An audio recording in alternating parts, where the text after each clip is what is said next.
Hello दोस्तों, कैसे हैं आप सभी। उम्मीद करता हूँ आप सभी बहुत ही अच्छे होंगे। तो हम लेकर आ गए हैं फिर से क्लास 12 केमिस्ट्री का तीसरा चैप्टर का वन शॉट वीडियो जो है रासायनिक बलगत इसका ये वन शॉट वीडियो है जिसमें हम केवल VBI क्वेश्चन को ही देखेंगे, अर्थात वेरी इंपॉर्टेंट जो क्वेश्चन है उन्हीं को हम आज के इस वीडियो में देखेंगे जो आपके बोर्ड एग्जाम 2024 में पूछने के चांसेस हैं।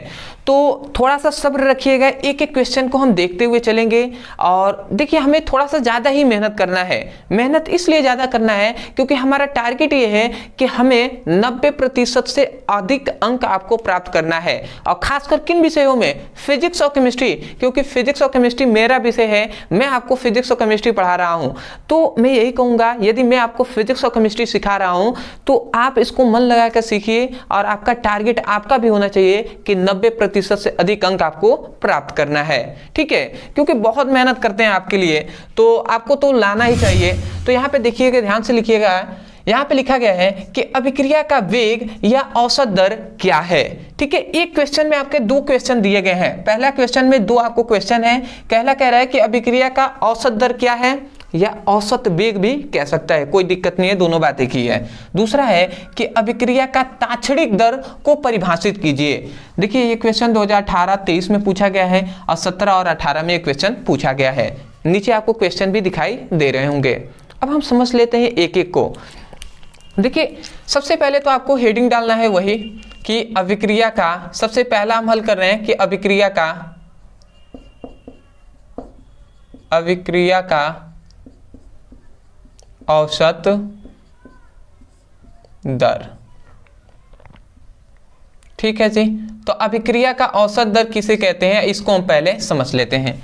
देखिए, हालांकि ये सभी टॉपिक हमने पहले ही करा दिए हैं।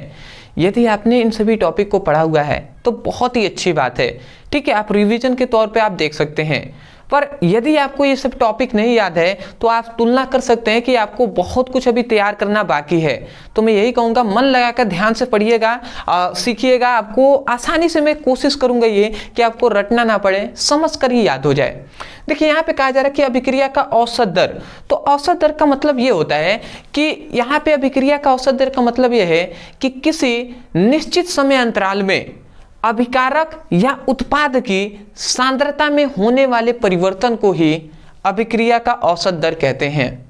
मतलब थोड़ा सा हम एग्जांपल से आपको ऐसे ही समझा दें तो देखिए, मान लेते हैं सपोज ए एक पदार्थ है और एक बी पदार्थ है। अब ए और बी दोनों आपस में क्रिया किए तो ये एक सी पदार्थ बनाए। ठीक है, अब चूंकि इतना तो बेसिक बात है कि जो इधर होते हैं, ठीक है, उसे हम अभिकारक कहते हैं, और जो इधर हमें प्राप्त होते हैं उसे हम उत्पाद कहते हैं। इतना तो बेसिक बात पता ही है। तो हम क्या कहें, हमने केवल आपसे यही कहा कि एक निश्चित समय अंतराल पर हमने यही ना आपको कहा कि किसी निश्चित समय अंतराल में अभिकारक या उत्पाद की सांद्रता में होने वाले परिवर्तन को, क्या हमने कहा, होने वाले परिवर्तन को हम क्या कहते हैं, अभिक्रिया का औसत दर कहते हैं। तो मैं आशा करता हूं कि आपको समझ में आया होगा क्या बात कहा जा रहा है। यहाँ पे हमने यही कहा कि किसी निश्चित समय अंतराल में, ठीक है, या किसी निश्चित समय अंतराल पर भी कह सकते हैं। ठीक है, तो किसी निश्चित समय अंतराल में अभिकारक या उत्पाद की सांद्रता में होने वाले परिवर्तन को अभिक्रिया का औसत दर कहते हैं। ठीक है, तो इसको मैं परिभाषा लिख दे रहा हूं, आप ध्यान से समझिएगा। यही लिखना है, किसी निश्चित समय अंतराल पर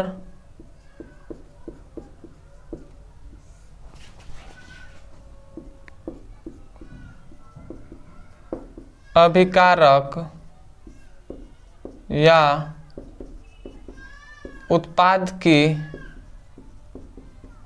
सांद्रता में होने वाले परिवर्तन को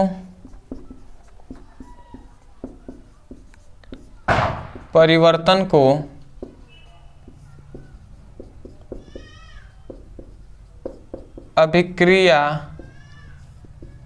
का औसत दर कहते हैं।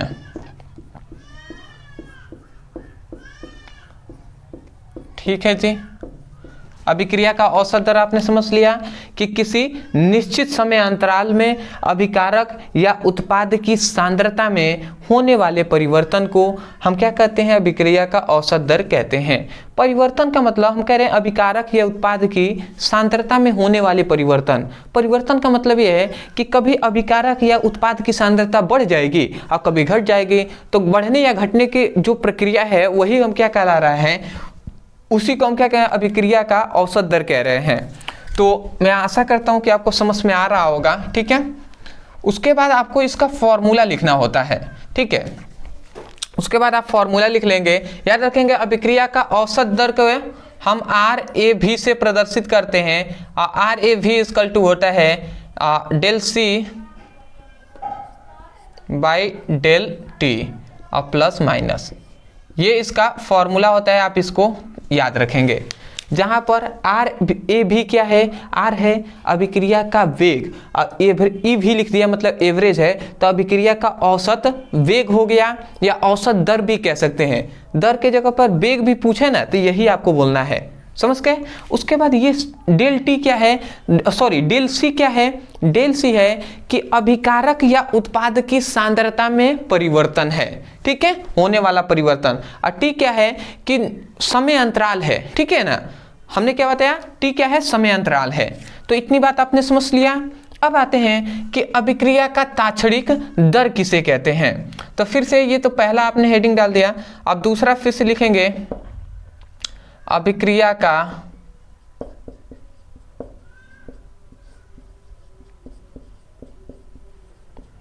तात्क्षणिक दर।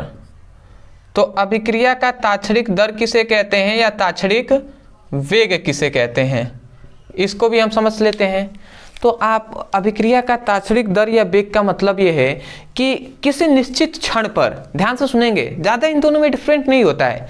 इसमें यह बताया जाता है कि किसी निश्चित क्षण पर अभिकारक या उत्पाद की सांद्रता में होने वाले परिवर्तन को अभिक्रिया का तात्क्षणिक दर कहते हैं। समझ में आ गया आपको, मतलब जहां पर यहाँ पे हमने केवल निश्चित समय अंतराल कहा है ना, और उसमें आप क्या कहेंगे, किसी निश्चित क्षण पर। समझ गए, तो वही बात हम यहाँ पे लिखेंगे। अभी हम आपको अच्छे से समझा दे रहे हैं, आप यही परिभाषा लिखेंगे, किसी निश्चित क्षण पर अभिकारक या उत्पाद की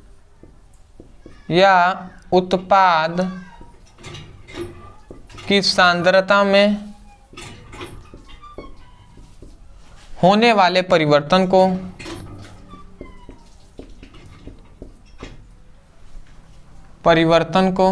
वाले परिवर्तन को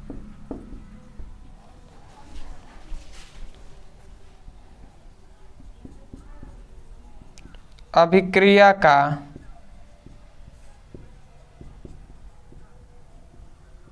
तात्क्षणिक दर कहते हैं, या वेग भी आप कह सकते हैं, तात्क्षणिक दर कहते हैं। तो आशा करते हैं आपको समझ में आ गया होगा कि किसी निश्चित क्षण पर अभिकारक या उत्पाद की सांद्रता में होने वाले परिवर्तन को अभिक्रिया का तात्क्षणिक दर कहते हैं। ठीक है, इसका फॉर्मूला आप याद रखेंगे, इसका RIMS से प्रदर्शित करते हैं। अभिक्रिया का तात्क्षणिक दर को RIMS से प्रदर्शित करते हैं। याद रखेंगे, R थोड़ा सा बड़ा लिखेंगे, IMS थोड़ा नीचे लिखेंगे। ठीक है ना, तो ये बात आप याद रखेंगे। इसका फॉर्मूला होता है DC बाई DT। देखिए D लिख सकते हैं, यहाँ पे डेल की जगह पर आप D भी लिख सकते हैं, या तो आप डेल लिख दीजिए या आप सिंपल में D लिख दीजिए। ठीक है, इसका मतलब क्या है, परिवर्तन है। आप चाहें तो यहाँ पे डेल भी लिख सकते हैं, कोई दिक्कत नहीं है। समझ पा रहे हैं बात को, तो ये आपका फॉर्मूला हो गया। अब देखिए RIMS क्या है, अभिक्रिया का तात्क्षणिक दर है। ये डेल C क्या है, डेल C है अभिक्रिया, मतलब जो अभिकारक है या उत्पाद है। ठीक है, हमने बताया ना आपको कि जो A है plus B equal to C बन रहा है, तो इसे अभिकारक कहते हैं। ठीक है, इसे उत्पाद कहते हैं। तो अभिकारक या उत्पाद की जो सांद्रता में परिवर्तन हो रहा है वही है डेल सी, और डेल टी क्या है, समय अंतराल है। ठीक है, तो यहाँ पे तो समय अंतराल था ना, यहाँ पे कोई निश्चित क्षण है, क्षण मतलब समय ही होता है। ठीक है, कोई निश्चित समय है और यहाँ पे समय अंतराल है, अंतर केवल इतना ही है। बट आप फॉर्मूला याद रखेंगे। आपको शायद एक कंफ्यूजन हो रहा होगा, ठीक है ना, कि सर समय अंतराल और क्षण में क्या अंतर है, दोनों तो समय ही है ना, तो क्या इसमें दोनों में डिफरेंट क्या है, ये शायद आपको क्वेश्चन आ रहा होगा। तो देखिए यही कहते हैं ना कि डीप में आप समझे रहेंगे तो आपको हमेशा समझ में आएगा। देखिए समय अंतराल और क्षण में थोड़ा सा डिफरेंट क्या है, ज़्यादा कुछ डिफरेंट नहीं होता है, थोड़ा सा ही डिफरेंट होता है। जैसे अगर हम आपसे कह दें कि हम समय अंतराल का मतलब है कि 11 ये बज रहा है, तो हमने कहा कि 11 बजे से 12 बजे के बीच तक आप कोई भी काम कर सकते हैं। तो 11 से 12 बजे के बीच आपको कितना, 1 घंटा आपको समय मिला ना, तो 11 से 12 के बीच आप कोई भी काम कर लीजिए, चाहे 11:10 पे कीजिए, 11:20 पर या 11:30 पे कीजिए, तो ये समय अंतराल होता है। परंतु यहाँ पे कहा गया किसी निश्चित क्षण पर, तो क्षण का मतलब होता है कि 11:10 पे 11 बज के, मान लेते हैं आपको 11:09 में, अगर आपको ये एक निश्चित क्षण है, 11:09 पे ही आपको करना है, मतलब किसी निश्चित क्षण पर अभिकारक या उत्पाद की सांद्रता में जो परिवर्तन हो रहा है वो इतने टाइम पर ही होना चाहिए। एक निश्चित क्षण है कि पार्टिकुलर यही टाइम होना चाहिए, समझ रहे हैं, इसमें पार्टिकुलर टाइम नहीं है। ठीक है, इन दोनों के बीच में कोई भी समय पर आप ले सकते हैं, परंतु इसमें क्या है कि एक निश्चित क्षण है कि 11:09 या कोई भी एक क्षण हो गया, कोई भी एक समय हो गया जो निश्चित है कि इसी टाइम होगा, तो वही कहते हैं किसी निश्चित क्षण, और यहाँ पे कहा जाए किसी निश्चित समय अंतराल। मैं आशा करता हूँ कि छोटा टॉपिक है बट बहुत ही डीप में आप समझेंगे तब आपको समझ में आएगा, और मैं आशा करता हूँ कि आपको समझ में भी आ गया होगा। तो आप स्क्रीनशॉट ले लीजिए। ठीक है, इसके बाद आगे के और भी बहुत सारे अभी क्वेश्चन बचे हुए हैं, उन सभी को हम देखेंगे, तो स्क्रीनशॉट ले लीजिए। तो मैं आशा करता हूं दोस्तों आपने अच्छे तरीके से स्क्रीनशॉट ले लिया होगा। तो अब हम देख लेते हैं अपने दूसरे प्रश्न को। तो ये है हमारा दूसरा प्रश्न कि अभिक्रिया के वेग स्थिरांक क्या है। देखिए इंपॉर्टेंट क्वेश्चन है। ठीक है, तो 2017 में क्वेश्चन पूछा गया है। ये जो क्वेश्चन है बेसिक है थोड़ा, तो इसको आपको जानना चाहिए, कभी भी एक क्वेश्चन पूछा जा सकता है। ठीक है, ये नहीं सोचना है कि 2017 में ही पूछा गया है तो क्यों हम एक बार पूछा गया तैयार करें, ऐसा नहीं सोचना है। ठीक है ना, क्योंकि हमें देखिए मेहनत तो ज़्यादा करना ही है ना, करना तो मेहनत है ही, ज़्यादा नंबर चाहिए तो करना तो पड़ेगा। क्या पता कहीं पूछ ले 3 नंबर में, अगर हमने छोड़ दिया तो 3 नंबर कट जाएगा ना। अभिक्रिया का वेग स्थिरांक, ठीक है, तो अभिक्रिया का वेग स्थिरांक किसे कहते हैं। तो अभिक्रिया का वेग स्थिरांक को थोड़ा सा आप समझिएगा, डीप में हम बता रहे हैं आपको। कोई भी रासायनिक अभिक्रिया है, ध्यान से समझेंगे, कोई भी रासायनिक अभिक्रिया है तो रासायनिक अभिक्रिया में 2 चीजें होता है, एक अभिकारक होता है, एक उत्पाद होता है। तो किसी रासायनिक अभिक्रिया में जो अभिकारक है, तो अभिकारक की सांद्रता यदि इकाई हो जाए, एकांक हो जाए, मतलब 1 हो जाए, तो उस रासायनिक अभिक्रिया का जो वेग होता है वही क्या कहलाता है, अभिक्रिया का वेग स्थिरांक कहलाता है। थोड़ा सा हम समझ लेते हैं, ठीक है ना, बोल के समझाएंगे तो उतना अच्छे समझ में नहीं आएगा। सपोज डेट ए है A+B = C हो गया, मतलब ये एक रासायनिक अभिक्रिया है जहाँ पे ये 2 पदार्थ मिले, एक पदार्थ बनाया।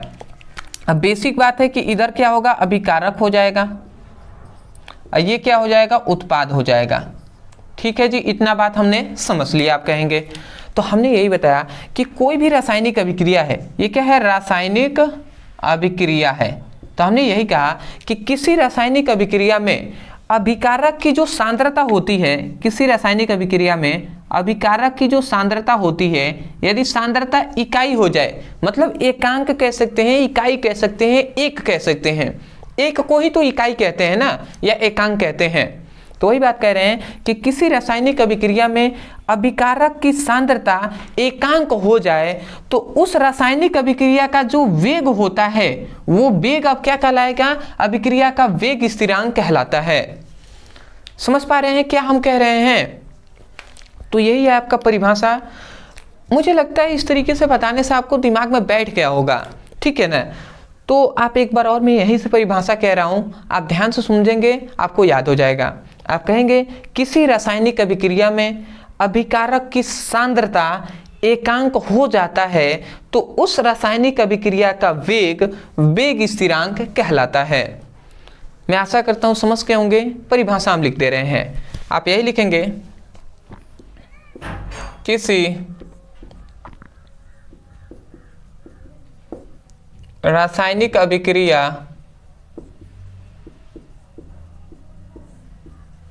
का किसी रासायनिक अभिक्रिया में कहते हैं, किसी रासायनिक अभिक्रिया में अभिकारक की सांद्रता, किसी रासायनिक अभिक्रिया में अभिकारक की सांद्रता एकांक हो तो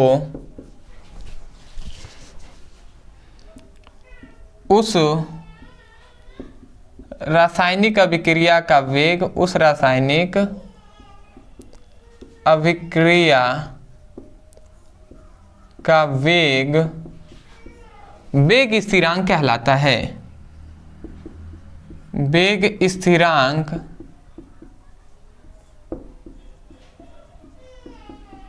कहलाता है। ठीक है जी, समझ गए। किसी रासायनिक अभिक्रिया में अभिकारक की सांद्रता यदि एकांक हो जाए तो उस रासायनिक अभिक्रिया का वेग स्थिरांक कहलाता है, या आप टोटल लिख सकते हैं कि अभिक्रिया का वेग स्थिरांक कहलाता है, ऐसे भी आप लिख देंगे। तो मैं आशा करता हूं कि आपको समझ में आ गया होगा। अदरवाइज ये केवल मैंने समझाने के तौर पे आपको बताया था, ये कोई एग्जाम्पल नहीं है। ठीक है, इसका ज़्यादा इंपॉर्टेंट होता है इसका फॉर्मूला, तो याद रखेंगे। इसको हम K से प्रदर्शित करते हैं, अभिक्रिया का वेग स्थिरांक को। K = होता है dx/dt होता है, ये बात आप याद रखेंगे। ये इसका मेन फॉर्मूला है। ये क्या है? अभिक्रिया का वेग स्थिरांक है। ठीक है, ये क्या है? अभिक्रिया का दर है। ठीक है, अभिक्रिया का दर। तो अब dx/dt क्या है? अभिक्रिया का दर है। अब ध्यान से आप समझेंगे, एक और बात हमने पढ़ाया था कि किसी रासायनिक अभिक्रिया का जो दर होता है वो अभिकारक की सांद्रता के समानुपाती होता है।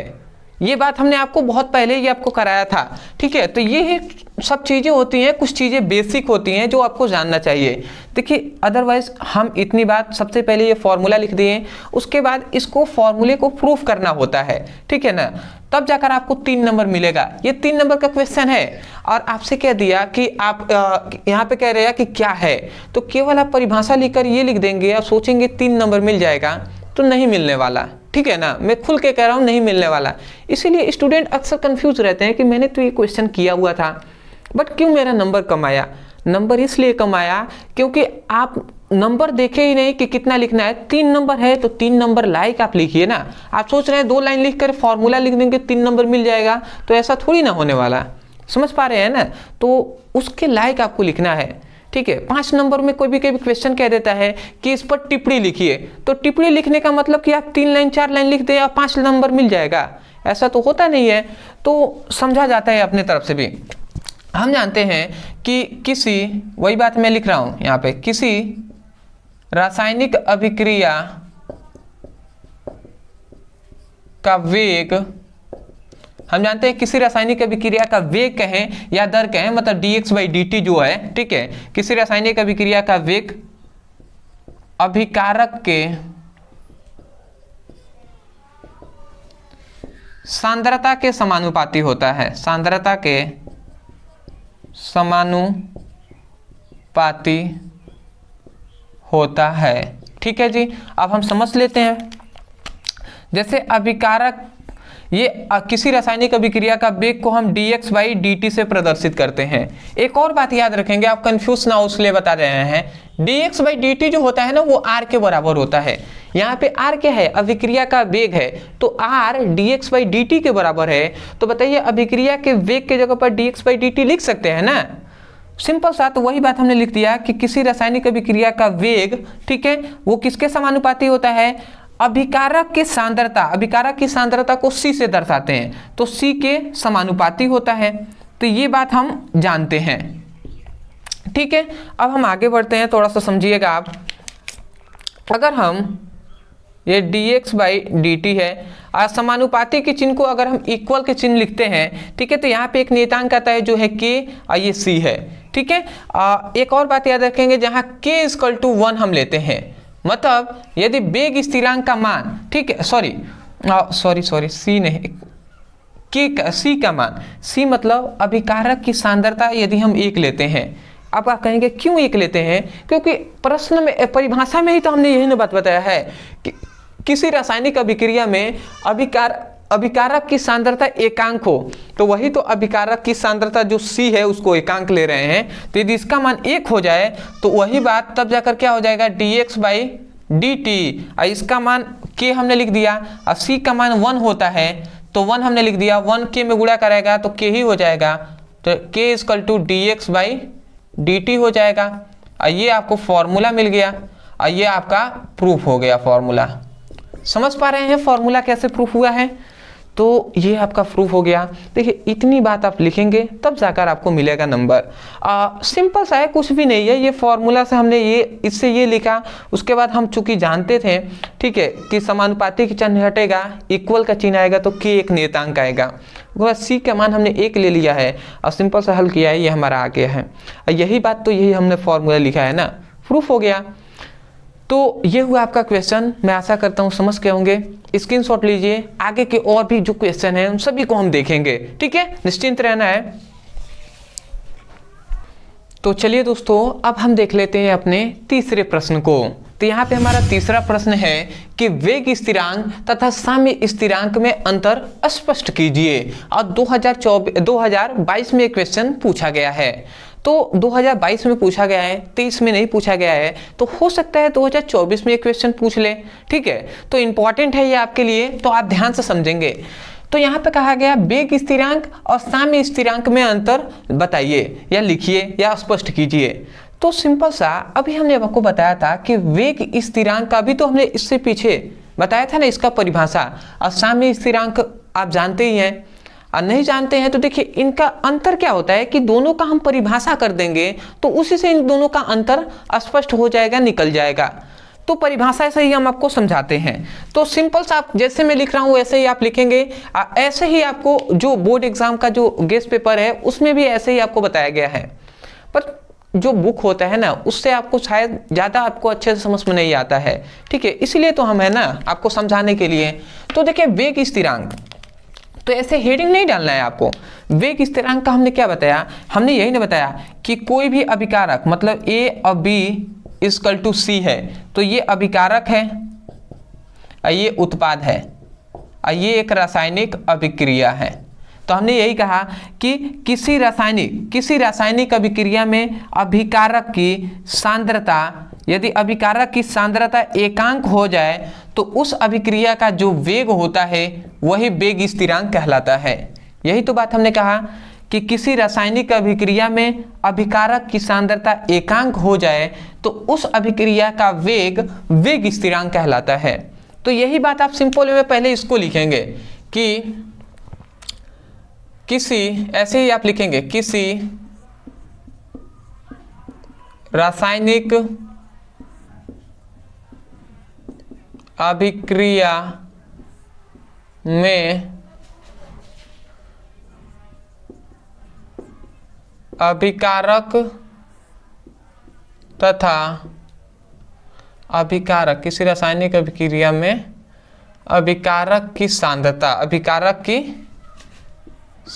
हो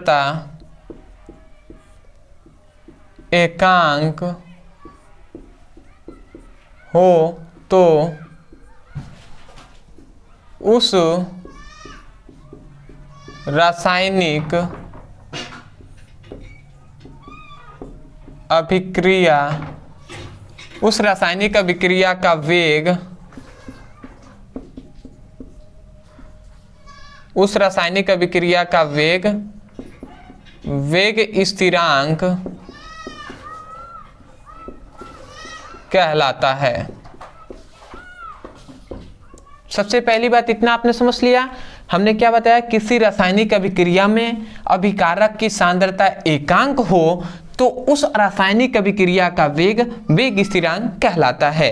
ठीक है, इसके बाद फिर से आप लिखेंगे जबकि, क्या लिखेंगे, जबकि, ठीक है, जबकि। अब उसके बाद आप परिभाषा लिख देंगे साम्य स्थिरांक का, ठीक है। जबकि साम्य स्थिरांक का परिभाषा क्या होता है, ये होता है कि देखिए जो रासायनिक अभिक्रिया है ना, ये बहुत ही प्रकार के होते हैं, उसी मतलब रासायनिक अभिक्रिया के बहुत सारे प्रकार होते हैं, ठीक है। संयोग अभिक्रिया, उत्क्रमणीय अभिक्रिया, अनुत्क्रमणीय अभिक्रिया, बहुत सारे होते हैं। तो इसी में रासायनिक अभिक्रिया का ही एक प्रकार है जिसे हम जानते हैं उत्क्रमणीय अभिक्रिया के नाम से, उत्क्रमणीय अभिक्रिया के नाम से। तो उत्क्रमणीय अभिक्रिया जो होता है, याद रखेंगे उत्क्रमणीय अभिक्रिया का भी आप इतना ही जान जाइए, ये आगे की दिशा में भी चलता है और पीछे की दिशा में भी चलता है।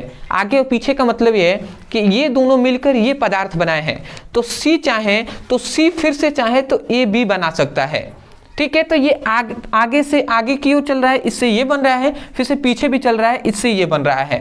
तो इसमें ये बताया जाता है, ठीक है, इसमें उत्क्रमणीय अभिक्रिया में बताया जाता है, मतलब सॉरी साम्य स्थिरांक में, कि किसी उत्क्रमणीय अभिक्रिया में, मतलब किसी उत्क्रमणीय अभिक्रिया में अभिकारक, मतलब किसी उत्क्रमणीय अभिक्रिया में अग्र अभिक्रिया, ठीक है, अग्र अभिक्रिया का वेग स्थिरांक, ठीक है, मतलब आगे की ओर जो अभिक्रिया चल रही है, तो अग्र अभिक्रिया का वेग स्थिरांक और पश्च अभिक्रिया के वेग स्थिरांक के अनुपात को हम क्या कहते हैं, साम्य स्थिरांक कहते हैं। ये आपको समझ में नहीं आएगा, ठीक है, कोई दिक्कत नहीं, मैं आपको समझा दे रहा हूँ फॉर्मूले से। फॉर्मूला आप समझेंगे तो आपको याद हो जाएगा। इसका फॉर्मूला आप याद रखेंगे, इसको हम KC से प्रदर्शित करते हैं, ठीक है। के कैपिटल थोड़ा सा बड़ा आप लिखेंगे, C थोड़ा सा छोटा, तो KC इक्वल टू होता है KF बाई KB, ये इसका फॉर्मूला होता है।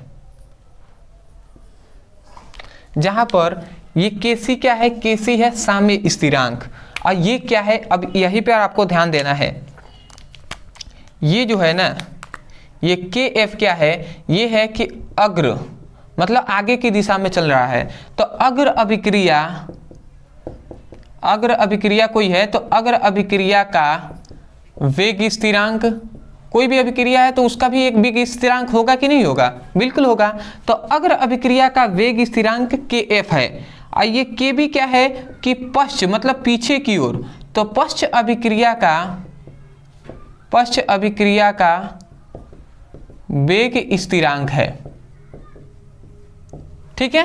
तो ये है पश्च अभिक्रिया का वेग स्थिरांक। तो हम यही कह रहे हैं कि साम्य स्थिरांक का आप क्या परिभाषा कहेंगे, आप कहेंगे कि किसी उत्क्रमणीय अभिक्रिया, याद रखेंगे हम किस अभिक्रिया की बात कर रहे हैं, उत्क्रमणीय अभिक्रिया, कोई भी रासायनिक अभिक्रिया की बात नहीं कर रहे हैं, रासायनिक अभिक्रिया का ही तो प्रकार है उत्क्रमणीय अभिक्रिया, जो दोनों दिशा में चलती है। तो किसी उत्क्रमणीय अभिक्रिया में अग्र अभिक्रिया का वेग, किसी उत्क्रमणीय अभिक्रिया में अग्र अभिक्रिया का वेग स्थिरांक और पश्च अभिक्रिया का वेग स्थिरांक के अनुपात को, इसको अनुपात ही तो कहते हैं, के अनुपात को हम क्या कहते हैं, साम्य स्थिरांक कहते हैं। समझ में आ गया। आप कहेंगे किसी उत्क्रमणीय अभिक्रिया में अग्र अभिक्रियाओं का वेग स्थिरांक और पश्च अभिक्रियाओं के वेग स्थिरांक के अनुपात को अभिक्रिया का साम्य स्थिरांक कहलाता है। तो यही बात आप जबकि करके परिभाषा लिखेंगे। जबकि, फिर से मैं लिख दे रहा हूं, जबकि किसी उत्क्रमणीय अभिक्रिया में अग्र अभिक्रिया का वेग, अग्र अभिक्रिया का वेग स्थिरांक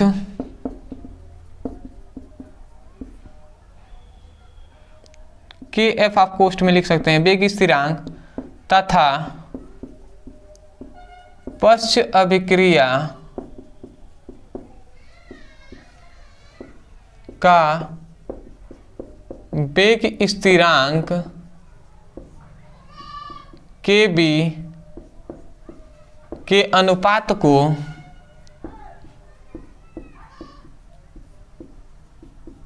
हम क्या कहते हैं, अभिक्रिया का साम्य स्थिरांक कहते हैं। अनुपात को अभिक्रिया का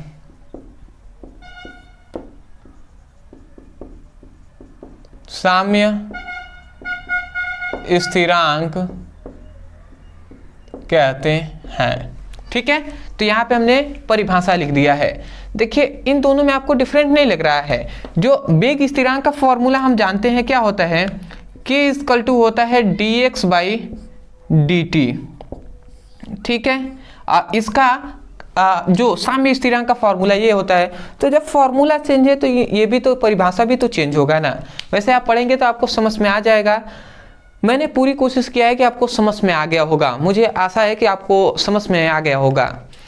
तो मैं यही कहूँगा ना, एक बार ज़रूर आप हमें कमेंट सेक्शन में बताइएगा कि हाँ आपको समझ में तो आ रहा है ना। ठीक है, देखिए आप कमेंट करते हैं तो मैं सभी कमेंट के देखता हूँ, और जब आप कहते हैं कि हाँ हमें समझ में आ रहा है तो थोड़ा मन करता है कि हाँ पढ़ाया जाए। ठीक है ना, तो ये प्रेरित करता है हमें आपका कमेंट। तो आपको 2 मिनट, ये क्या 2 मिनट नहीं, मुझे लगता है कि 20 से 30 सेकेंड लगेगा कमेंट करने में।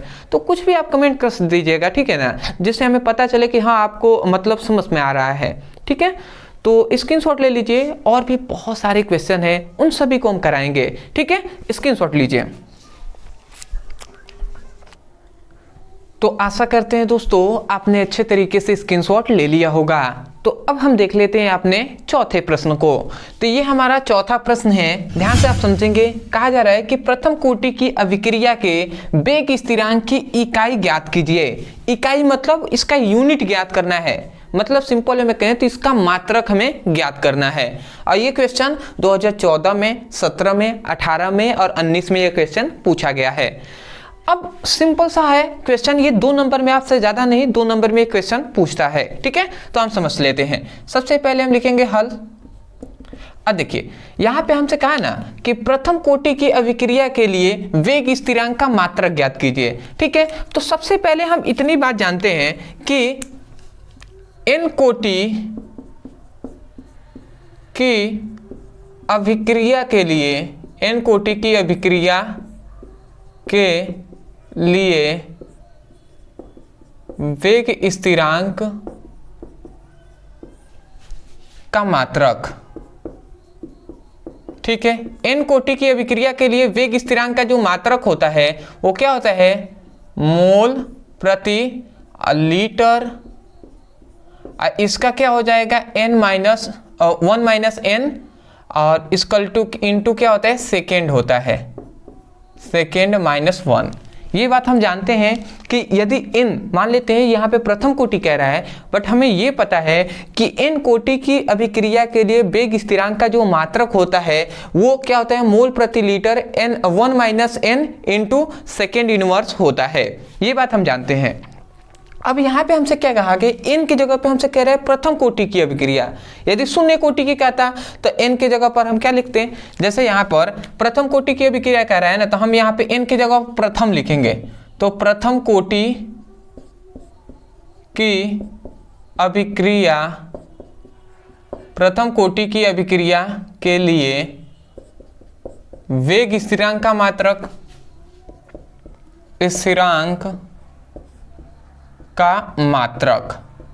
ठीक है, तो वेग स्थिरांक का मात्रक क्या होगा, ध्यान से समझेंगे, k इक्वल टू, ठीक है, मोल प्रति लीटर है ना, तो हम लिख दिए यहाँ पे, हिंदी में ही हम लिखते रहे हैं, मोल प्रति लीटर। इसका पावर क्या है, n 1 माइनस n है। तो प्रथम कोटि के लिए याद कर रहे हैं तो n की जगह पर हम प्रथम मतलब 1 होता है ना, तो 1 हम लिख देंगे। यदि द्वितीय कोटि के लिए कहता है तो n की जगह पर 2 रख देते हैं। यदि शून्य कोटि के लिए कहता है तो n की जगह पर 0 रख देते हैं। समझ में आ रहा है बात, तो यही बात है। उसके बाद सेकेंड इनवर्स है ना, तो सेकेंड इनवर्स हम कर देंगे। बात समझ में आ गई। अब मैं आपसे पूछूं कि 1 में से 1 गया तो कितना बचेगा, 0 बचेगा। और हम जानते हैं k इक्वल टू, तब क्या हो जाएगा, मोल प्रति लीटर हो जाएगा, इसका पावर 0 इंटू सेकेंड इनवर्स हो जाएगा, सेकेंड इनवर्स। अब हम जानते हैं कि मोल प्रति लीटर मतलब कोई भी संख्या हो, यदि उसका पावर यदि 0 होता है तो उसका मान क्या हो जाता है, 1 हो जाता है। तो इसका टोटल का मान 1 हो जाएगा। तो k equal to 1 into second हो जाएगा, सेकेंड इनवर्स। अब 1 में अगर सेकेंड इनवर्स का गुणा हो जाएगा तो k इक्वल टू क्या हो जाएगा, सेकेंड इनवर्स हो जाएगा। तो इसका मतलब जो प्रथम कोटि की अभिक्रिया के लिए जो वेग स्थिरांक का मात्रा क्या आया, सेकेंड इनवर्स आएगा। समझ गए?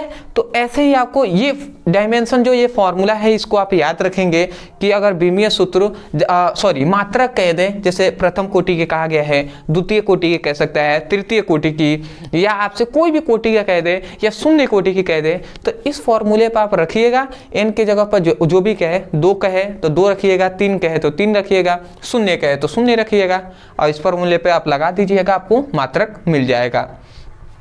मैं आशा करता हूँ समझ गए होंगे। तो स्क्रीनशॉट ले लीजिए और भी जो क्वेश्चन है उनको हम देख लेते हैं। तो आशा करते हैं दोस्तों आपने अच्छे तरीके से स्क्रीनशॉट ले लिया होगा। तो अब आते हैं हम अपने 5वें प्रश्न पे। तो ये है हमारा 5वां प्रश्न, जो है एक न्यूमेरिकल, जो 2017 में, 18 में, 19 में और फिर से 22 में एक क्वेश्चन पूछा गया है। तो इसको हम समझ लेते हैं। बहुत ही इंपॉर्टेंट न्यूमेरिकल है। कहा जा रहा है कि प्रथम कोटि की एक अभिक्रिया में 50 सेकंड में पदार्थों की सांद्रता प्रारंभिक सांद्रता की आधी रह जाती है, तो इसका वेग स्थिरांक की गणना कीजिए। ठीक है, तो जब भी आपको न्यूमेरिकल दे तो मैं यही कहता हूं कि पहले आपको ये पता होना चाहिए कि किस चीज का मान हमें ज्ञात करना है। तो यहाँ पे क्या कह दिया कि इसके वेग स्थिरांक की गणना कीजिए, मतलब यहाँ पे हमें वेग स्थिरांक की गणना करना है। यह हमारा टारगेट, लक्ष्य हमें पता चल गया।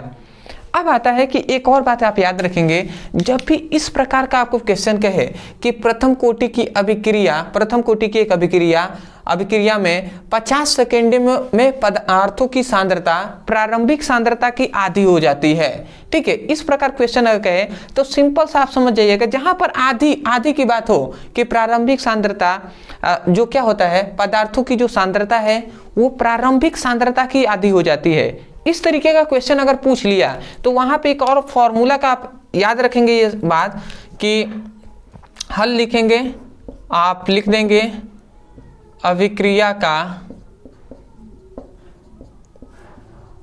वेग स्थिरांक।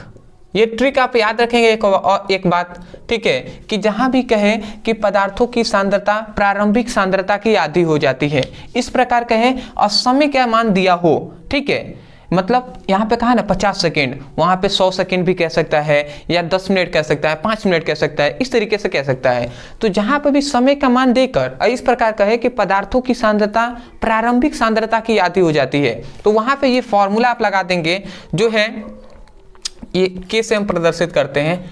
तो K इक्वल टू आप याद रखेंगे 0.6932/2, नहीं भी लिखेंगे तो चलेगा, कोई दिक्कत नहीं है। ठीक है, बाई कितना T हाफ। ठीक है, ये बात आप याद रखेंगे। ये T हाफ क्या है, 50 सेकंड का है ना, तो 50 सेकंड के लिए T हाफ हमने लिखा हुआ है। अब इस फॉर्मूले पे सिंपल में हम पुटअप करेंगे। ठीक है, ये देखिए 0.693 और टी हाफ मतलब क्या है, ये अर्ध आयु काल है, मतलब अर्ध आयु काल मतलब समय है। तो ये 50 सेकंड में न कह रहा है, तो ये अर्ध आयु काल हो जाएगा। तो 50 के लिए हम 50 लिख देंगे। समझ गए बात को? अब आते हैं जी आगे।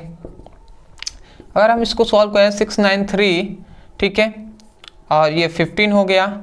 और अब आप थोड़ा सा ध्यान से समझेंगे, हम इसमें क्या कर सकते हैं, हम सिंपल में 10 का ऊपर और 10 का नीचे गुणा करा देते हैं। 10 का भाग मतलब 10/10 हम कर सकते हैं ना, गुणा और भाग करा सकते हैं। क्यों? अभी वही मान हमने लिखा है, 10 से 10 काट देंगे, एक ही आएगा। एक का अगर गुणा कराएंगे तो वही बात है।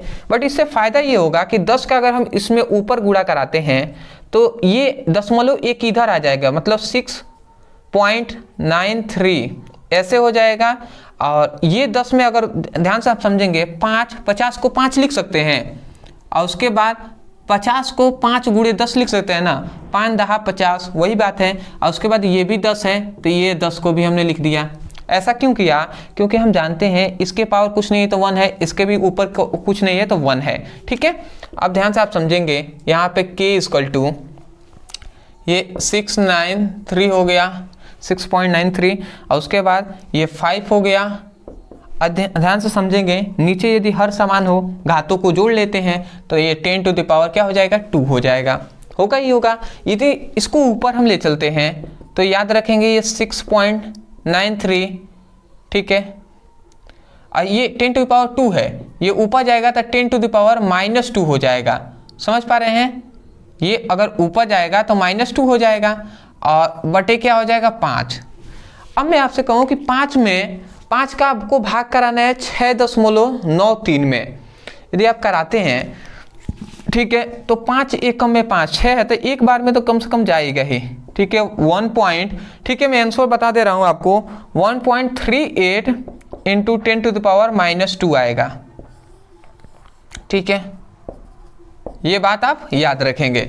मतलब 5 एकम में 5 आप भाग करा कर देख सकते हैं। ठीक है, समय लगेगा इसलिए हमने आपको बता दिया 1.38 इंटू 10 टू पावर -2 होता है। तो ये आपका आंसर हो गया। जरूरी ये नहीं है कि मैं गुणा भाग आपको सिखाऊं, जरूरी ये है कि आपको न्यूमेरिकल करना कैसे है ये मैं आपको बता दूं। देख रहे हैं ये क्वेश्चन किस प्रकार पूछा गया है। सिंपल सा एक हमने फॉर्मूला लगाया, उस पर हमने मान रखा, पुटअप कर दिया, आ गया। तो मैं स्ट्रक्चर आपको सिखा रहा हूं कि इस तरीके का यदि क्वेश्चन पूछे तो आपको इसी तरीके से करना है। ठीक है, ज़्यादा दिमाग नहीं लगाना है कि इसमें मान दिया है क्या क्या नहीं। बस टारगेट आपको पता होना चाहिए कि क्या चीज़ हमें ज्ञात करना है। उसके बाद अगर इस तरीके का कोई भी क्वेश्चन दिखे, आप सिंपल में ये फॉर्मूला पुटअप करके और वहाँ पे टी का मान, टी आप मतलब अर्धायु काल का मान यहाँ पे 50 दिया है, पुटअप करेंगे, लगा देंगे। मैं आशा करता हूँ कि आपको समझ में आ गया होगा। मैं खासकर ये कहना चाहूँगा, मैं बार बार ये चीज़ दोहराता हूँ। ठीक है, एक बात याद रखिएगा मेरा कि अगर कोई भी स्टूडेंट का नंबर कम हो गया, जानते हैं कहाँ पर? कुछ भी कम नहीं होगा। जानते हैं कहाँ पे होगा? न्यूमेरिकल में कम होगा। और खासकर ये बात हमारा याद रखिएगा, जब भी आप एग्जाम में जाएंगे, देखिएगा अगर न्यूमेरिकल पर आपने ध्यान नहीं दिया तो न्यूमेरिकल बहुत ही फंसने वाला है। ठीक है ना, बहुत न्यूमेरिकल आपको आएगा ही नहीं। ठीक है, तो इसलिए मैं न्यूमेरिकल पर विशेष कर कहता हूँ कि ध्यान दीजिए। ठीक है, चाहे वो फिजिक्स का हो या केमिस्ट्री का हो। तो न्यूमेरिकल का जो सीरीज है वो भी मैं ला रहा हूँ। ठीक है, जल्दी। और जो चल रहा है सीरीज उसका 6-7 वीडियो हमने बना दिया है। तो न्यूमेरिकल का भी नीचे हमने सबसे नीचे हमने दे दिया है डिस्क्रिप्शन बॉक्स में लिंक। खासकर इस वीडियो को देखने के पश्चात आप जरूर जाकर न्यूमेरिकल का सीरीज आप जरूर देखिएगा और न्यूमेरिकल कैसे करते हैं ये जरूर आप सीखिएगा। नहीं तो न्यूमेरिकल से ही आपका नंबर कम होगा। बाद में आप जाकर हमसे कहेंगे कि सर ऐसा हो गया, नंबर न्यूमेरिकल में छूट गया। तो ये सब अच्छी बात नहीं है। अभी हम आपको चेता रहे हैं, आप समझ जाइए बात को। ठीक है, तो स्क्रीनशॉट ले लीजिए। आगे क्वेश्चन है उनको हम देख लेते हैं। तो आशा करते हैं दोस्तों आपने अच्छे तरीके से स्क्रीनशॉट ले लिया होगा। तो अब आते हैं अपने वेरी इंपॉर्टेंट क्वेश्चन को, जो है कि आणविकता और अभिक्रिया की कोटि में अंतर। तो अभिक्रिया की आणविकता और अभिक्रिया की कोटि में अंतर क्या होता है, इसको हम जानेंगे। देखिए 2017 में, 18 में और 20 में क्वेश्चन पूछा गया है। ठीक है, और उसके साथ साथ अभिक्रिया और आणविकता का परिभाषा आपके पूछ लिया गया है। तो मैं परिभाषा नहीं करा रहा हूं, पर अंतर आज के इस वीडियो में हम करा दे रहे हैं। मैं खासकर कहना चाहूंगा कि परिभाषा भी इनका पढ़ लीजिएगा, वो सब हमने आगे पहले ही करा दिया है। ठीक है, तो इसको हम समझ लेते हैं। तो कोटि इधर हमने लिख दिया, इधर आणविकता हमने लिख दिया है। देखिए कंपैरिजन करके याद करेंगे, आपको याद हो जाएगा। अगर आपको डीप में जानना है तो आणविकता और कोटि, जो कोटि होता है, आणविकता, ये सब क्या होते हैं, इन पर जाकर आप अध्ययन कर सकते हैं। उस पर हमने पर्सनली वीडियो पहले ही बना दिया है। ठीक है, बट आप कंपैरिजन करके याद करेंगे, आपको याद हो जाएगा। देखिए जो कोटि होता है, तो ये कोटि जो होता है ये प्रयोगों द्वारा प्राप्त किया गया एक मान होता है। इसीलिए हमने लिखा है इसे प्रयोगों द्वारा प्राप्त किया जाता है। मतलब कोई भी अभिक्रिया की जो कोटि है उसका जो मान होता है वो प्रयोगों द्वारा ही ज्ञात किया जाता है। ठीक है, और जो आणविकता होती है तो इसे क्रिया विधि द्वारा प्राप्त किया जाता है। जो आणविकता होती है उसे हम क्रिया विधि द्वारा प्राप्त किया जाता है। ठीक है, और जो कोटि होता है उसे हम प्रयोगों द्वारा प्राप्त करते हैं। पहली बात समझ में आ गया, कंपैरिजन करके याद करेंगे, याद हो जाएगा। दूसरा, किसी अभिक्रिया की कोटि शून्य, पूर्णांक, धनात्मक, ऋणात्मक तथा भिन्नात्मक भी हो सकती है। इसका मतलब क्या? पहली बात तो शून्य हो सकता है। उसके बाद पूर्णांक मतलब कि 1 2 3 4 5 शून्य, और उसके बाद ये -1 -2 सब हो सकता है। ठीक है, पूर्णांक हो गया। ठीक है, मतलब 1 2 3। धनात्मक तो 1 2 ये सब आ जाएगा धनात्मक के अंदर। ऋणात्मक के अंदर क्या आ जाएगा? -1 -2 ये भी सब। अब भिन्नात्मक मतलब 1/2। ये सब क्या हो सकते हैं? ये सभी कोटि का मान हो सकता है। अब वही बात आणविकता में क्या कहा गया कि आणविकता में शून्य, ऋणात्मक और भिन्नात्मक नहीं हो सकते। मतलब जो आणविकता जो होती है वो कभी भी शून्य नहीं हो सकता, ठीक है। ऋणात्मक मतलब -1 -2 में नहीं हो सकता, और भिन्नात्मक 1/2 मतलब P/Q के रूप में भी नहीं हो सकता। समझ गए? कंपैरिजन करके याद कीजिएगा।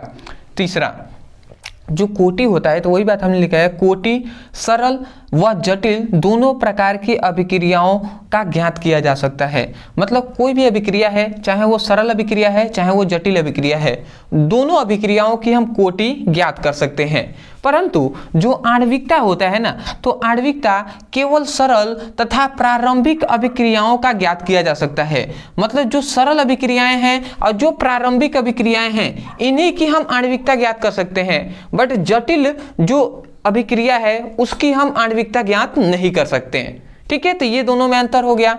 इसमें हम जटिल का भी ज्ञात कर सकते हैं, ठीक है। अगला आते हैं चौथा कह रहे हैं यह एक प्रायोगिक मान होता है, ठीक है जी। जो कोटि होता है वो एक प्रायोगिक मान होता है, परंतु जो आणविकता होता है ये एक सैद्धांतिक मान होता है, ठीक है। इसे हम प्रयोगों द्वारा, मतलब प्रायोगिक मान है, प्रयोगों द्वारा हमें मिलता है। ये एक सैद्धांतिक मान है जिसको वैज्ञानिकों ने में दे दिया कि इतना मान होगा, ठीक है। पांचवा कहा जा रहा है कि कोटि जो होता है वो अभिक्रिया के वेग, कोटि जो होता है वो अभिक्रिया के वेग और अभिकारक अणुओं की सांद्रता में संबंध बताता है। जो अभिकारक अणुओं की जो सांद्रता होती है, ठीक है, उसमें संबंध बताता है, रिलेशन बताता है। और जो आणविकता होती है वो आणविकता किसी सरल अभिक्रियाओं में भाग लेने वाले अणुओं की संख्या को बताता है। समझ में आ गया? तो ये वेग और सांद्रता में संबंध बताएगा जो कोटि होता है। और जो आणविकता होता है ना, वो किसी सरल अभिक्रिया में भाग लेने वाले अणुओं की संख्या को बताता है। तो ये हुआ इसका अंतर। देखिए इंपॉर्टेंट अंतर है, बट मैं आशा करता हूं कि आपको समझ में आ गया होगा, ठीक है। स्क्रीनशॉट ले लीजिए, अदरवाइज नहीं समझ में आया तो मैं खास कर कहना चाहूँगा इन दोनों टॉपिक को पढ़ लीजिएगा, आपको सब समझ में आ जाएगा। बट सिंपल सा है, आपको समझ में आ गया होगा। स्क्रीनशॉट ले लीजिए और जो क्वेश्चन है उनको हम देख लेते हैं। तो चलिए दोस्तों, अब हम देख लेते हैं अपने 7वें प्रश्न को। तो ये हमारा 7वां प्रश्न बहुत ही इंपॉर्टेंट है। कह रहा है कि प्रथम कोटि की अभिक्रिया से आप क्या समझते हैं, उदाहरण सहित 4 लक्षण लिखिए। तो उदाहरण सहित इसका 4 लक्षण भी आपको बताना है। तो चलिए हम स्टार्ट करते हैं, इसको समझ लेते हैं। सबसे पहली बात देखिए, प्रथम कोटि की अभिक्रिया से आप क्या समझते हैं। एक तो इस प्रकार का क्वेश्चन पूछता है, एक और आपसे 5 नंबर में क्वेश्चन पूछता है कि प्रथम कोटि की अभिक्रिया के लिए वेग स्थिरांक का व्यंजक ज्ञात कीजिए, या प्रथम कोटि की अभिक्रिया के लिए समाकलित वेग समीकरण ज्ञात कीजिए। इस प्रकार क्वेश्चन पूछा जाता है। तो मैं अंत में आपको कुछ क्वेश्चन बताऊंगा जिसको आपको करना है। ये सभी टॉपिक हमने वो सभी करा दिया है पहले ही, ये भी हमने करा दिया है, बट आप समझते हैं थोड़ा सा। देखिए प्रथम कोटि की अभिक्रिया, सबसे पहले यदि ये क्वेश्चन आता है तो इसी प्रकार आपको लिखना है। यदि कहा जाए कि प्रथम कोटि की अभिक्रिया किसे कहते हैं, तो ध्यान से सुनेंगे। ऐसी अभिक्रिया, ठीक है, जिसका जो सांद्रता होती है वो अभिकारक अणुओं की सांद्रता के, मतलब ऐसी अभिक्रिया जो अभिकारक अणुओं की सांद्रता के प्रथम घात पर निर्भर करता है, मतलब केवल एक घात पर निर्भर करता है, उसे हम क्या कहते हैं, प्रथम कोटि की अभिक्रिया कहते हैं, ठीक है। और वही बात हमने यहाँ पे लिखा है कि ऐसी अभिक्रिया जिनका जो वेग होता है या जो दर होता है वो अभिकारक अणुओं की सांद्रता के केवल एक घात पर निर्भर करता है, वही प्रथम कोटि की अभिक्रिया कहलाता है। बात समझ में आ रही है? ऐसी अभिक्रिया जिनका जो वेग होता है, मुख्य बात क्या है कि अभिक्रिया का जो वेग होता है वो किस पर निर्भर करता है, अभिकारक अणुओं की सांद्रता के केवल प्रथम घात पर निर्भर करता है, मतलब केवल एक घात पर निर्भर करता है, वही है प्रथम कोटि की अभिक्रिया, ठीक है। तो यही आपको परिभाषा लिख देना है। वैसे तो ये सब टॉपिक हमने कराया है, उसमें हमने डिटेल में एक्सप्लेन भी किया था, ठीक है। जैसे सपोज दैट ये कोई रिएक्शन है, ये रिएक्टेंट है और ये प्रोडक्ट है, ठीक है, ये अभिकारक है, ये उत्पाद है, इससे ये बना हुआ है, ठीक है। अब ये अभिकारक है तो हमने क्या कहा, मान लेते हैं ये रासायनिक अभिक्रिया है ना, तो इस रासायनिक अभिक्रिया का जो वेग R होगा वो क्या होगा, वो अभिकारक, ये अभिकारक है ना, तो अभिकारक R लिख लिया, और ये कोष्ठ में मतलब सांद्रता, तो अभिकारक अणुओं की सांद्रता के प्रथम घात पर निर्भर करता है, ठीक है। और यहाँ पे एक नियतांक आ जाएगा, ठीक है, क्योंकि जो अभिक्रिया का जो क्या होता है, किसी भी रासायनिक अभिक्रिया का जो वेग होता है वो अभिकारक अणुओं की सांद्रता के प्रथम घात के समानुपाती होता है, ठीक है। ये भी आप कह सकते हैं, मतलब यहाँ पे समानुपाती, ये के नहीं होता ना, मतलब इसको अगर हम चाहें तो इसके ऊपर एक और स्टेप हम लिख सकते हैं, ठीक है। इसके ऊपर हम लिख सकते हैं R जो होता है वो समानुपाती R-1, ठीक है, सॉरी 1 हो जाएगा, और यही समानुपाती हटा है तो के आया है। बात आप समझ रहे होंगे, ठीक है ना, इतना तो बेसिक है, ये तो बात आप समझ रहे हैं। तो यही हम कह रहे हैं कि किसी रासायनिक अभिक्रिया का वेग अभिकारक अणुओं की सांद्रता के प्रथम घात पर निर्भर करता है, तो उसे प्रथम कोटि की अभिक्रिया कहते हैं। तो ये आप अभिक्रिया का परिभाषा लिख लेंगे, उसके बाद ये आप फॉर्मूला लिख लेंगे।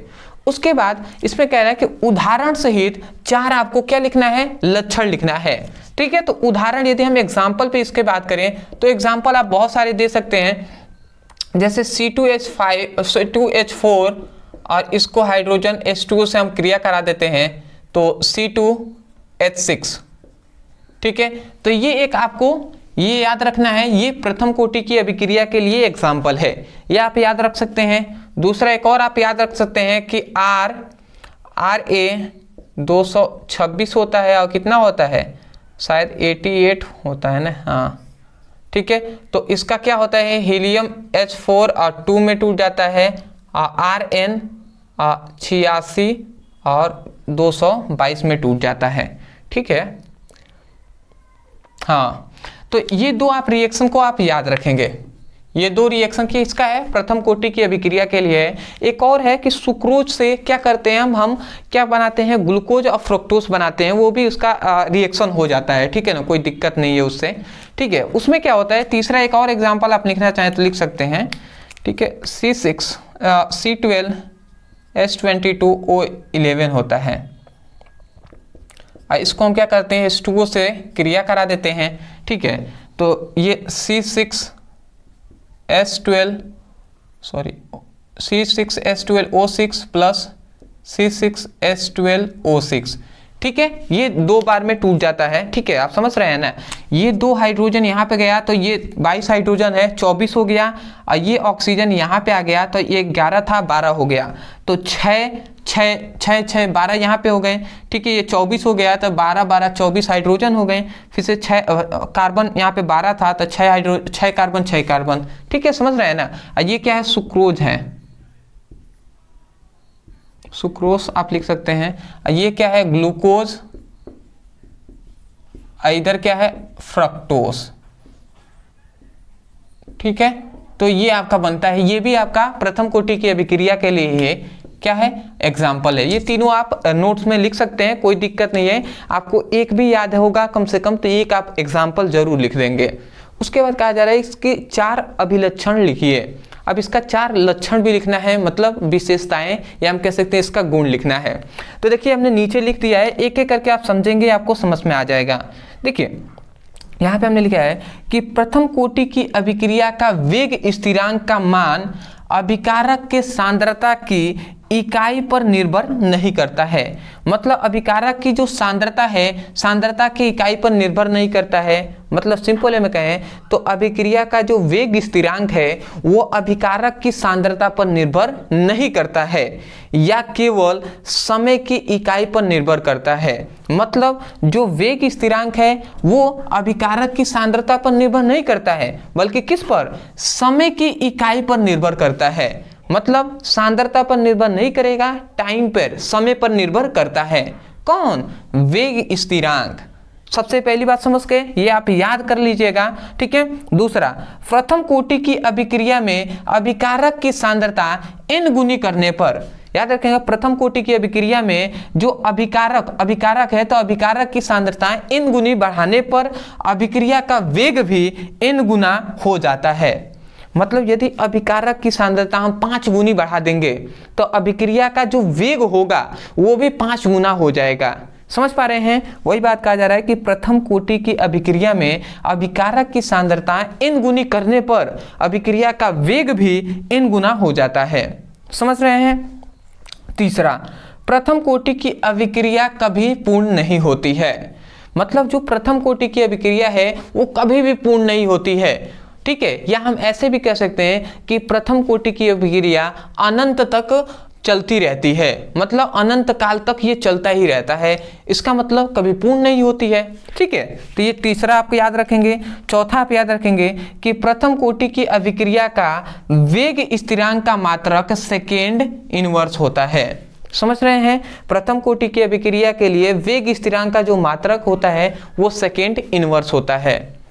तो मैं आशा करता हूं कि आपको समझ में आ गया होगा, ठीक है। इसमें ज़्यादा कुछ नहीं है, परिभाषा लिखना है, ये लिख लीजिएगा। एग्जाम्पल लिखने के बाद ये 4 गुण आप लिख लीजिएगा, ठीक है। वैसे हमने बहुत ही डीप में डिस्कस किया हुआ है ये सभी टॉपिक को पहले ही, इसीलिए थोड़ा सा मैं स्पीड थोड़ा सा बढ़ा रहा हूँ, ठीक है, जल्दी जल्दी बता दे रहा हूँ। फिर भी मुझे लग रहा है ना कि मैं उतना तो ठीक है आपको समझ में आ ही जा रहा होगा, ठीक है, क्योंकि हम तो रिवीजन भी कर रहे हैं ना, 1 शॉट वीडियो है। अब लगे हम डीप में समझाने तो बहुत ही समय लगेगा ना, समझ पा रहे हैं ना। तो इसीलिए अदरवाइज अगर आपको पढ़ना है तो आप केवल लिख सकते हैं कि प्रथम कोटि की अभिक्रिया की विशेषताएं ब्रदर सर, इतना लिख के सर्च करेंगे आपको वीडियो मिल जाएगा, तो वहां से इन सभी को पढ़ सकते हैं, ठीक है। तो स्क्रीनशॉट ले लीजिए, आगे के जो क्वेश्चन है उनको हम देख लेते हैं, ठीक है। तो आशा करते हैं दोस्तों आपने अच्छे तरीके से स्क्रीनशॉट ले लिया होगा। तो अब आते हैं हम अपने अगले प्रश्न पे। तो यहाँ पे हमने 2 प्रश्नों को ले लिया है। एक है 8वां हमारा प्रश्न, आभासी एकाणुक अभिक्रिया का उदाहरण द्वारा समझाइए। 2015 में 18 में एक क्वेश्चन पूछा गया है।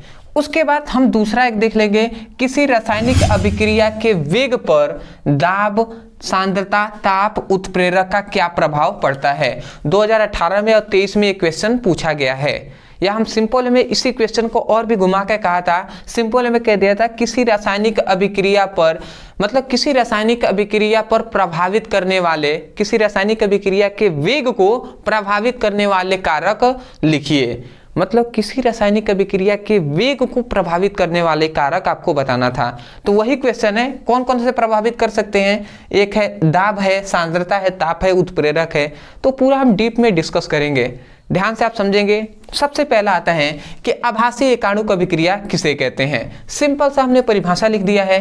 देखिए हमने लिखा है ऐसी अभिक्रिया जिसकी कोटि 1 हो परंतु आणविकता 1 नहीं न हो तो उसे आभासी एकाणुक अभिक्रिया कहते हैं, ठीक है। समझ गए ना, एक बार आप पढ़ेंगे समझ जाएंगे। अदरवाइज देखिए इन सभी पर हमने पूरा डीप में डिस्कस किया हुआ है, पहले ही हमने पढ़ा दिया है।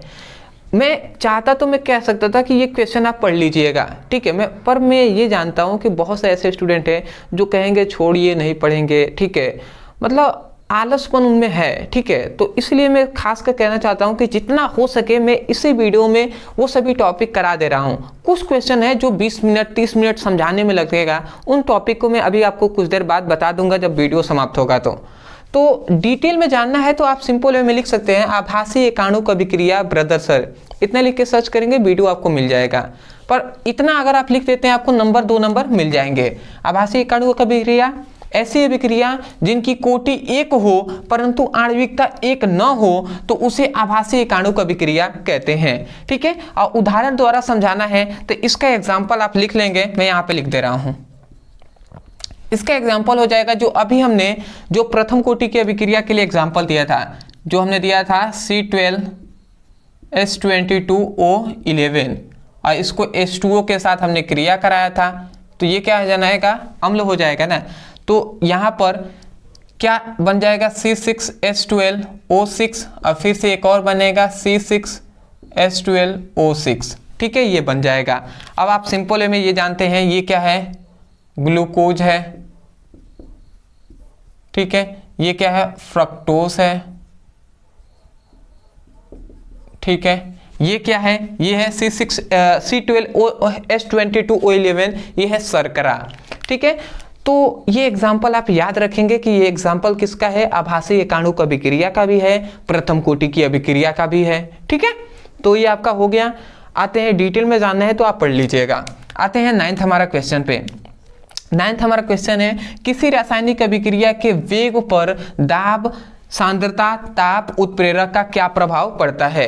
2018 में 23 में क्वेश्चन पूछा गया है, इंपॉर्टेंट है। हमने लिखते हैं किसी मतलब रासायनिक अभिक्रिया को प्रभावित, रासायनिक अभिक्रिया के वेग को, ठीक है, वेग को प्रभावित करने वाले कारक। अब देखिए हमने यहाँ पे सबसे पहला लिख दिया है ताप। तो देखिए ताप किस प्रकार वेग को प्रभावित करेगा, तो याद रखेंगे जो किसी भी रासायनिक अभिक्रिया का जो वेग होता है वो ताप के समानुपाती होता है, ठीक है। तो वही बात हमने यहाँ पे लिखा है कि ताप बढ़ाने पर अभिकारक अणुओं की गतिज ऊर्जा बढ़ जाती है, ठीक है। आप चाहें तो डिटेल में लिख सकते हैं, जैसे यहाँ पे हमने सब कुछ डिटेल में लिखा हुआ है। आप ये भी लिख सकते हैं कि किसी रासायनिक अभिक्रिया के वेग को बढ़ाने पर, मतलब ऐसे कहेंगे किसी रासायनिक अभिक्रिया के ताप को बढ़ाने पर अभिक्रिया का वेग बढ़ जाता है, ठीक है, या ऐसे आप लिख लीजिएगा, ठीक है ना। बट हमने यहाँ पे पूरा डीप में डिस्कस किया हुआ है। हमने लिखा है कि ताप बढ़ाने पर अभिकारक अणुओं की गतिज ऊर्जा बढ़ जाती है। जैसे हम ताप बढ़ाते हैं तो जैसे पानी है, गर्म कर रहे हैं, ताप बढ़ाएंगे तो उसकी जो क्या हो गया, बॉयल होने लगेगा। बॉयल कब होता है, जब उसके अणु तेजी से गति करते हैं, ठीक है ना। तो वही बात कहा जा रहा है कि ताप बढ़ाने पर अभिकारक अणुओं की गतिज ऊर्जा बढ़ जाती है, जिसके कारण टक्करों की संख्या बढ़ जाती है। जब वो तेजी से गति करेंगे तो तेजी से आपस में टकराएंगे कि नहीं कण, ठीक है ना, समझ पा रहे हैं। तो तेजी से जब क्या होगा, टक्करों की संख्या बढ़ जाएगी, जिसके कारण उनका वेग भी बढ़ जाएगा। जिसके कारण क्या हो जाएगा, जब तेजी से टक्कर करेंगे तो उनका वेग बढ़ेगा कि नहीं, किनका, कणों का वेग, ठीक है ना। तो वही बात कहा जा रहा है कि ताप बढ़ाने पर अभिकारक अणुओं की गतिज ऊर्जा बढ़ जाती है, जिसके कारण टक्करों की संख्या बढ़ जाती है, जिसके कारण उनका वेग भी बढ़ जाता है। ये आप लिख लेंगे, या आप सिंपल में इसी लाइन को अब मैं जो बोल रहा हूं वो भी आप लिख सकते हैं। आप लिख सकते हैं किसी रासायनिक अभिक्रिया का ताप बढ़ाने पर रासायनिक अभिक्रिया का वेग बढ़ जाता है, क्योंकि अभिक्रिया का वेग ताप के समानुपाती होता है, ठीक है। इतना तो कम से कम समझ के बोल सकते हैं ना, ये आपका हो गया, ठीक है। या आप YouTube पे लिखिएगा, अगर डिटेल में आपको जानना है तो YouTube पे लिखिएगा अभी रासायनिक अभिक्रिया के वेग को प्रभावित करने वाले कारक ब्रदर सर, इतना लिख के सर्च करेंगे, वहां पे डिटेल में हमने एक्सप्लेन किया हुआ है। अगला आता है दाब, ठीक है। देखिए अब जो दाब होता है ना, देखिए जो दाब होता है, ठीक है, वो भी समानुपाती होता है वेग के, ठीक है, ये भी बात याद रखेंगे। मतलब यदि हम दाब बढ़ाएंगे तो अभिक्रिया का वेग भी बढ़ेगा। तो देखिए यहाँ पे जो दाब बढ़ाएंगे, देखिए यहाँ पे कहा गया किसी गैसीय अभिक्रिया का दाब बढ़ाने पर आयतन घट जाता है। कोई भी गैस है तो गैसीय अभिक्रिया है, गैस है तो उस पर अगर हम दाब लगाएंगे तो गैस है, अगर हम दाब लगाते हैं, जैसे पंप है ना, तो पंप को हम दाबते हैं, तो उसी प्रकार गैस है तो गैस को अगर हम दाबेंगे तो गैस इकट्ठा हो जाएगा। समझ पा रहे हैं, फिगर से ना समझाऊं तो मुझे कंफर्म नहीं होता है कि पता नहीं आप समझ पा रहे हैं या नहीं। जैसे ये एक मान लेते हैं बर्तन है, इसमें गैस भरा हुआ है, अब हमने पिस्टन से इसको क्या किया, ये एक पिस्टन है, इससे जैसे पंप भरने वाला मशीन होता है ना, इस प्रकार उसी से हम दबा रहे हैं। तो जब दबाएंगे यहाँ तक आएगा तो इसके जो यहाँ पे अणु थे वो यहाँ पे सब आ गए होंगे। तो जब अणु इकट्ठा हो जाएंगे तो अणु जब पास पास होंगे तो सांद्रता बढ़ेगी। तो वही कहा जा रहा है किसी गैसीय अभिक्रिया के दाब बढ़ाने पर आयतन घट जाता है। देखिए इसका आयतन पहले इतना था, ठीक है, ऊपर था कि नहीं, अब दाब कर हमने यहाँ तक लगा दिया तो आयतन इसका घटेगा कि नहीं। लंबाई, चौड़ाई और ऊंचाई, इन तीनों का गुणनफल ही तो आयतन होता है ना। तो वही बात कहा जाए किसी गैसीय अभिक्रिया के दाब बढ़ाने पर आयतन घट जाता है, जिसके कारण अभिकारक की अणुओं की सांद्रता बढ़ जाती है। हमने कहा ना कि अणुओं की संख्या, जब अणु बहुत पास पास आ जाएंगे तो अणुओं की सांद्रता बढ़ जाएगी, अतः अभिक्रिया का वेग भी बढ़ जाता है, ठीक है, जिसके कारण अभिक्रिया का वेग भी बढ़ जाता है। तो या तो आप ये लाइन लिख दें या आप सिंपल वे में लिख दें कि आप लिख लेंगे किसी रासायनिक अभिक्रिया के दाब को बढ़ाने पर, किसी गैसीय रासायनिक अभिक्रिया, आप लिख लेंगे किसी गैसीय अभिक्रिया के दाब को बढ़ाने पर अभिक्रिया का वेग भी बढ़ जाता है। क्योंकि दाब मतलब किसी गैस, मतलब आप कह सकते हैं क्योंकि अभिक्रिया का वेग दाब के समानुपाती होता है। देखिए क्लास 12th की स्टूडेंट है, आप समझकर कुछ भी लिख सकते हैं, समझे रहे होंगे ना, तो कुछ भी आप लिख सकते हैं किसी तरीके से बनाकर। अब मैं चाहता हूं कि आप उस लायक हो कि आप समझकर क्वेश्चन अपने आप ही लिख सके। ठीक है, मैंने एक ये भी बताया, यहां से भी बोल सकते हैं। तो जैसे मतलब हमने डीप में समझा हुआ है तो मैं आपको बता दे रहा हूं, तो डीप में अध्ययन कीजिएगा आप। ठीक है, अदरवाइज मैं कहूँगा समझ में आ जा रहा है तो अच्छी बात है, नहीं समझ में आ रहा है तो मैं कहूँगा कि आप जरूर इसका वीडियो देख लीजिएगा, समझ में आ जाएगा। उत्प्रेरक, देखिए धनात्मक जो उत्प्रेरक होता है वो अभिक्रिया के वेग को बढ़ा देता है, और जो ऋणात्मक उत्प्रेरक होता है वो अभिक्रिया के वेग को घटा देता है। सिंपल सा है कि धनात्मक उत्प्रेरक अभिक्रिया के वेग को बढ़ा देगा और ऋणात्मक उत्प्रेरक अभिक्रिया के वेग को घटा देगा। इसको कुछ समझाना नहीं है। अगला आता है जो है सांद्रता। अब ध्यान से समझेंगे, किसी रासायनिक अभिक्रिया में अभिकारक की सांद्रता बढ़ाई जाती है तो इसके कारण अभिक्रिया का वेग भी बढ़ जाता है। समझ गए? यदि किसी भी रासायनिक अभिक्रिया में सांद्रता को बढ़ाएंगे तो अणुओं की संख्या पास होगी तो उनके गति होगा, और गति होने के कारण अभिक्रिया का वेग भी क्या होगा, बढ़ जाएगा। तो ये भी बात आप याद रखेंगे। तो ये हुआ रासायनिक अभिक्रिया के वेग को प्रभावित करने वाले 4 कारक। तो मैं आशा करता हूँ कि आपको समझ में आ गया होगा। अदरवाइज मैं यही कहूँगा कि देखिए ये मैंने केवल आपको कह सकता था ना कि आप जाकर पढ़ लीजिएगा, ठीक है, नाम में बता देता क्वेश्चन का, बट मैंने इसी वीडियो में जितना हो सका वो सब हमने आपको करा दिया। मैं आशा करता हूँ कि आपको इस वीडियो से कुछ हेल्प मिला होगा। यदि हेल्प मिला हो तो वीडियो को लाइक कीजिएगा, चैनल पे नए होंगे तो चैनल को जरूर सब्सक्राइब कीजिएगा, और खासकर आप ही के लिए इतना मेहनत किया जा रहा है तो एक बार केवल रिक्वेस्ट है कि कमेंट सेक्शन में आप ज़रूर बताइएगा कि हाँ कैसा आपको वीडियो लगा, या इस वीडियो के आपसे क्या मतलब इसमें कोई कन्फ्यूज़न है वो आप पूछ सकते हैं, या आपको फिजिक्स का 1 शॉट वीडियो चाहिए, या केमिस्ट्री का आगे 1 शॉट वीडियो चाहिए, या इंपॉर्टेंट क्वेश्चन चाहिए, या न्यूमेरिकल चाहिए, ये सब आप बता सकते हैं। ठीक है, और 2 आपको मैं क्वेश्चन कह दे रहा हूं, ये आप याद रखिएगा। सबसे पहला, शून्य कोटि की अभिक्रिया के लिए समाकलित वेग समीकरण, ये आप ज्ञात कर लीजिएगा। और दूसरा, प्रथम कोटि की अभिक्रिया के लिए वेग स्थिरांक का व्यंजक ज्ञात कीजिए। तो वेग स्थिरांक का व्यंजक है या समाकलित वेग समीकरण का है, दोनों बात एक ही है।